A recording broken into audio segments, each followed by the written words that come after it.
All right, here we are back in the Entrepreneur School, part 3, to talk about what we're actually creating. So we have just gone through the entire Business Brilliance course, which I hope blows your mind still to think of all of the different layers of what you bring to the table and what your business brilliance actually is. And I hope that you have a really solid idea of where you want to go. Remember, we did our success defined. Where do we want to be in 5 years? So that will definitely participate in helping us understand all of the new pieces that have to come into play, which really boils down to what we're bringing to the world, right? What is our offer? What is our product? What is our service? What are we creating to sell? Because as much as we are in the people business, no matter what business we're in, we need to bring value. And this is not a personal judgment on any level of value that anybody brings to their business. No, we have to get to the economic value of our product and service. So in this first video, we're going to talk about, is it a product? Is it a service? Is it a hybrid of the two? And how are you bringing this out to the world? Like, what is the product or service that your genius, that your brilliance gets to create? I can't wait to see what this is for you. So there are 12 standard forms of economic value, and your product or service will fall into one of these. Now, if you're a beginning entrepreneur, chances are it will be one of the top ones, but we're just going to quickly go through all 12 of them because you might start here with a product or you might start here with a service, but very quickly your value is actually better served in different ways. There are all kinds of ways that you can bring your business brilliance to the world, and it might not fit the general product or the general service category. It might actually fit one of the other ones, and that's amazing. So let's look at all 12 of them and see where you fit. Now, this is a pretty standard list of economic value offers. The first one is a product, where you create a tangible item and then sell it and deliver it for more than what it costs to make. You might have a service, and you provide help or assistance and then charge a fee for the benefits rendered. You might create a shared resource. You might create a durable asset that can be used by many people, and then you charge for that access, like a fitness studio, for example. You might be creating a subscription model, so you offer a benefit on an ongoing basis and charge a recurring fee, like a membership group. You might do resale, which is you acquire assets from a wholesaler and then you sell that to other people, either retail organizations or through your own shops, maybe on Etsy or on your website. You might have a lease model, which is you acquire an asset and then you allow another person to use that asset for a predefined amount of time for a fee. Maybe you have a yoga studio and you rent it out on the weekends for retreats, for local people to come and have a retreat in your space. Maybe you have an agency model, which is you market and sell a product or service that you don't own on behalf of a third party. And then you collect a percentage of the transaction price as your fee. You might be an audience aggregator, which is you leverage a group of people with certain characteristics by selling access to another business looking to reach them. And in today's day and age, that's called influencer marketing, right? Where you have somebody who has a massive social media following and you bring third-party businesses to them. So here, I will drink your shake or I will wear your clothes and I will show them your products or services to all of my followers and you receive a fee for that. Maybe you're in the loan business, which is straight up lending money and then collecting payments over a predefined period of time equal to the original loan plus interest. And we all have taken out loans or we know about loans, so that might be a model that you end up going down.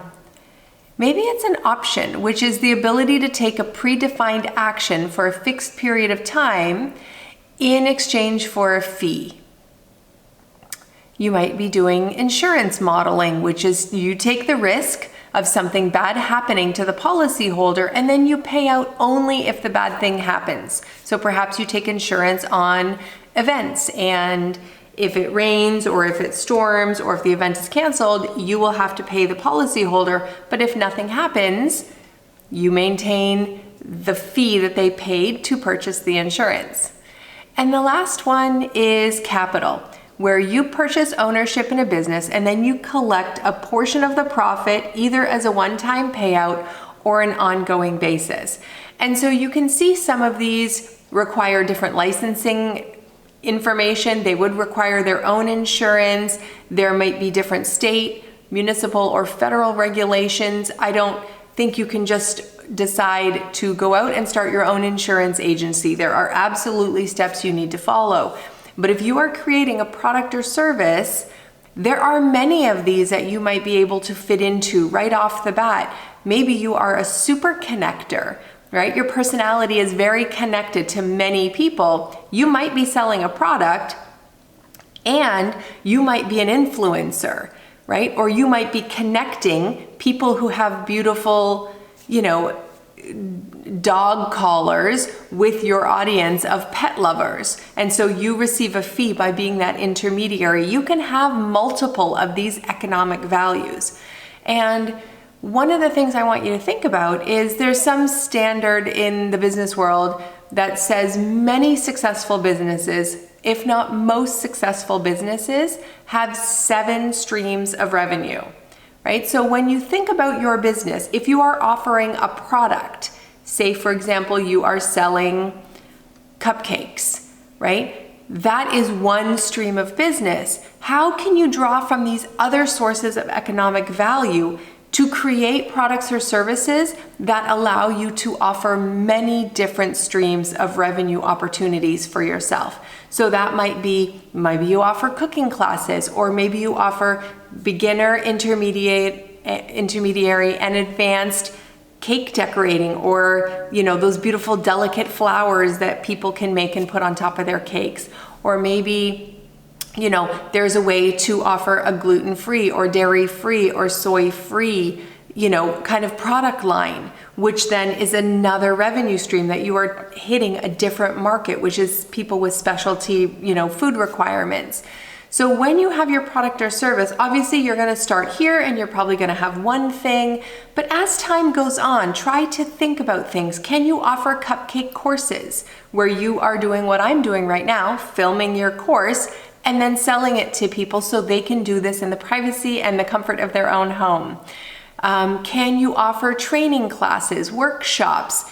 Can you be a speaker at a retreat talking about, turning your business into, something beautiful and giving back to the community through donations to, marathons or raffles for schools and things like that. So just keep your mind on the product or service that you're offering and all of the incarnations you can create to have that extend your reach, right? So I have books, I am a speaker, I have these courses now, I have other programs, I have coaching, right? So when you start to think of all the ways that you could potentially make money, you think, wow, there are so many opportunities. I should diversify and not necessarily only have one forever and ever and ever. I can draw in other things. I have many friends who are amazing at what they do, and another full side business opportunity is training other people to do what they do, whether that's photography, or if it's yoga or Pilates or a fitness, component, if it's selling essential oils, if it's doing Reiki, right? So once you are mastering something in your business or in your passion wheelhouse, you can then train other people, and that can be another source of revenue for you. So you might start off at product or service, but as you look down the economic value list, you can think, oh, wait a minute here, I can do many of these things. And if your business becomes so successful and you receive a lot of reach and a lot of depth and a lot of growth and you have revenue, you might actually take some of that revenue and use it as capital to invest in other startup businesses, other small business, other solopreneurs that you want to support. And so you can easily fluctuate through many of these within your own business brilliance space. So in this homework assignment, I want you to dig into a little bit of what is it that you offer? Is it a product? What are all of the ways your product can be offered? What are all of the ways it can be bundled or packaged? What are some collaborations you can do with parallel businesses? Remember, if you're a service provider and you are a stager in homes and you bring in beautiful furniture and you are an interior decorator of that way, you will align yourself with real estate agents. You can also align yourself with photographers, and people who want to bring in their clients to take pictures in beautiful spaces. So you might maintain relationships with all of these different businesses, even though your service is staging. It can actually be serviced in many different ways. So your homework for this assignment is to really think about what are you creating? How many ways can you stretch and grow what you offer using your business brilliance, but also using your imagination? Like, if all things were equal, if all things were possible, what would I want to create? And in that way, you're not limiting yourself. It doesn't mean you're going to start doing all this tomorrow, right? No, we're not going to do that. We are not jumping on shiny object syndrome. We are going to then evaluate them. Right? We're going to evaluate each of your ideas. Does it stand up to all the other tests that have to come before you finally decide, yes, I'm going to launch this. Yes, I'm going to invest in this. So this is not necessarily put down a list and you're committing. No, it really is just a parking lot of ideas where you can evaluate all of the possibilities. And then we decide, which ones are the revenue generating ones? Which ones fill you up the most? Which ones can you do with the most joy? Because if you're slogging through your business or your service offering or your product creation and it is heavy and hard, okay, first of all, you're not in your business brilliance. And secondly, we need to look at that. Because why are you growing a business that you are not fired up to grow, right? So I want you to be really clear and honest. You might be an amazing accountant, but if your passion is pastel art or sculpting or sailing, maybe there needs to be a transition. Maybe you have a job, a task, a responsibility job, and a passion, and there's a way to blend those two, right? That's often the case. One of my clients is a physician, and she is teaching other physicians how to manage time by organizing their spaces. She's a doctor by day and a home organizer by night. And she was just feeling a little bit scattered. So she has niched down and now she only helps doctors with their home environments, with their home offices, setting up all of their systems, because she gets the medical world. She understands all of the systems that need to be in place. So she's blending two of her loves, two of her passions together. She's not going to stop being a doctor until the time comes that she's like, I'm done being a doctor, I'm going to do something different. But right now, she's finding the best of both worlds. So even things that seem pretty far apart can actually find a place together in your garden and say, you know what? We can actually blend these two things together and we can test it and see how it goes. So good luck on your homework, of course. I am here for you if you need anything, but go through the exercises in this video and really get clear on what economic value you are bringing to the business, to the world, to your community, to your target audience, right? What are you doing in your business to make a difference? And I will see you in the next video.